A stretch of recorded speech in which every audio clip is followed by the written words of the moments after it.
নরসিংদী সদর উপজেলায় নজরপুরে জামায়াতের আমিরের উপর বিএনপির আহ্বায়কের হামলার ঘটনা ঘটেছে। নরসিংদী সদর উপজেলার নজরপুর ইউনিয়নের জামায়াতে আমির লোকমান কবিরের উপর বিএনপির আহ্বায়ক জালাল সরকারের নেতৃত্বে হামলার প্রতিবাদে বিক্ষোভ মিছিল করেছে বাংলাদেশ ইসলামী ছাত্র শিবির নরসিংদী জেলা শাখা। সোমবার ৩রা ফেব্রুয়ারি রাত ৮:৩০টার দিকে নরসিংদী প্রেস ক্লাবের সামনে থেকে শুরু করে শহরের বিভিন্ন সড়ক প্রদক্ষিণ শেষে পুনরায় প্রেস ক্লাবের সামনে গিয়ে শেষ হয়। মানববন্ধন শেষে সংক্ষিপ্ত আলোচনা করেন শিবিরের নেতৃবৃন্দ। এ সময় তারা বলেন, নজরপুর রেড ক্রিসেন্ট ইউনিটের উদ্যোগে কম্বল বিতরণ কর্মসূচি ছিল।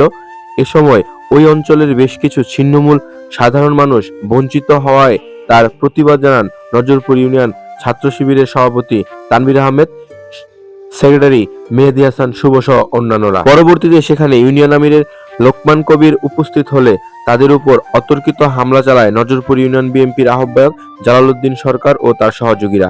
এ সময় ৩ জন আহত হওয়ার দাবি জানানো হয়। বিক্ষোভ মিছিলে আগামী ২৪ ঘন্টার মধ্যে অপরাধীদের খুঁজে বের করতে আহ্বান জানান শিবির নেতৃবৃন্দ।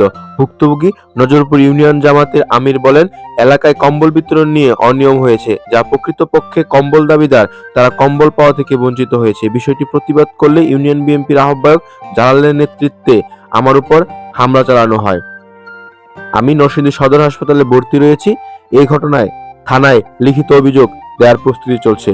অভিযোগ অস্বীকার করে নজরপুর ইউনিয়ন বিএনপির আহ্বায়ক জালাল হোসেন জানান, হামলার সাথে জামাত বিএনপির কোনো সম্পৃক্ততা নেই। রেড ক্রিসেন্ট থেকে প্রশাসনের সহায়তায় কম্বল বিতরণ করা হয়েছে। হামলার সাথে আমার কোনো সম্পৃক্ততা নেই। হামলা হলে তাদের রেড ক্রিসেন্ট ও ভুক্তভোগীদের বিষয়, আমার কোনো বিষয় এখানে নেই।